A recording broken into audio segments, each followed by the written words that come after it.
सूत्र है दुख से कैसे छुटकारा पाएं। बहुत लोगों का प्रश्न रहता है।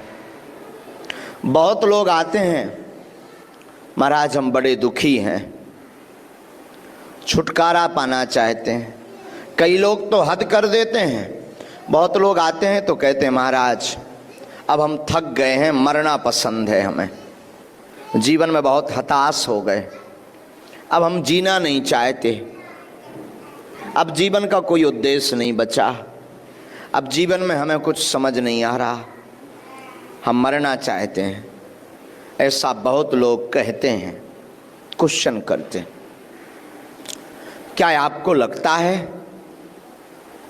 कि आप मरना चाह रहे हैं?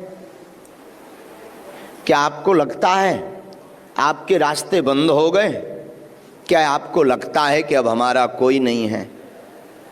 बड़ी बात तो यह है, परमात्मा भगवान ईश्वर हनुमान जी अगर आपको बोल दे कि चिंता मत करो, बहुत जल्दी कृपा होने वाली है, तो आप फिर दौड़ने लगते हो।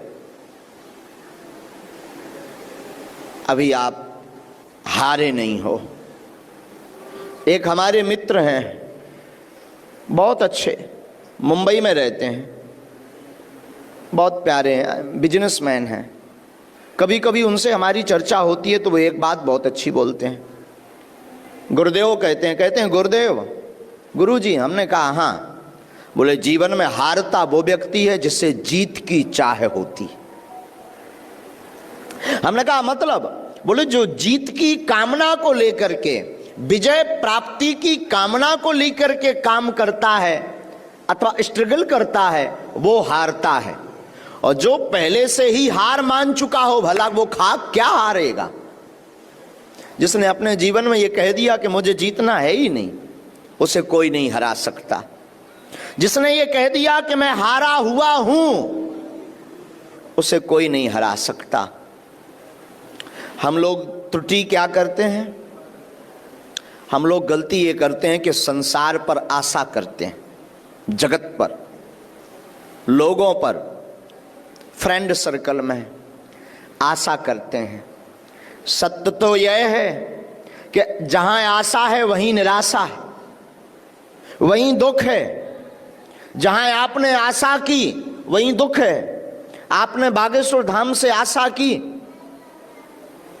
बागेश्वर धाम पर किसी व्यक्ति से आशा की तो दुख है, पर बागेश्वर धाम पर बालाजी से आशा की, हनुमान जी से आशा की तो सुख प्राप्त होगा। ये दुख से बचने का उपाय है। आशा एक राम जी से, बाकी आशा छोड़ दे। नाता एक राम जी का, दूजा नाता तोड़ दे। आशा अगर जीवन में रखनी है तो केवल राम जी से रखो, भगवान से रखो। तो बहुत लोगों का प्रश्न है महाराज दुखी रहते हैं, क्या उपाय? बढ़िया उपाय तो यही है कि सुखी होने के लिए मत घूमो, प्रसन्न होने के लिए मत घूमो। सबसे बढ़िया उपाय यह है, उत्तम उपाय यह है कि आप हमेशा ये विचार करो, हमें जो भी अपने जीवन में मिल रहा ईश्वर की कृपा से मिल रहा, और ईश्वर की कृपा का प्रसाद मानते हुए अगर पाएंगे, दुख को सुख को लेंगे, तो आप कभी दुखी नहीं रह सकते। दुख से बचने का यही उपाय है। आप लोग सोचो कि महाराज शायद कोई मंत्र बताएंगे दुख से बचने का। मंत्र तो दे देंगे, उपाय भी दे देंगे, टोटका भी दे देंगे, पर आप उसे संभाल नहीं पाओगे। पूछो कैसे? हमने उपाय बता दिया, आप मंत्र का जाप करो, समस्या का समाधान होगा। तो आप एक समस्या का समाधान तो कर लोगे, पर 3 खड़ी कर लोगे। जैसे उदाहरण, आपकी समस्या है मकान, मकान नहीं बन रहा, आप बड़े दुखी हैं। आप आए दरबार में, आपने जिज्ञासा की, आपने प्रश्न किया, आपने अर्जी लगाई, धोखे से आपको मंत्र मिल भी गया, उस मंत्र ने चमत्कार भी कर दिया, जाओ चिंता मत करो मकान बन जाएगा। आपने मंत्र प्राप्त करते ही मंत्र का जप प्रारंभ कर दिया, लेकिन मकान बन गया परंतु आपने 3 समस्याएं खड़ी कर ली।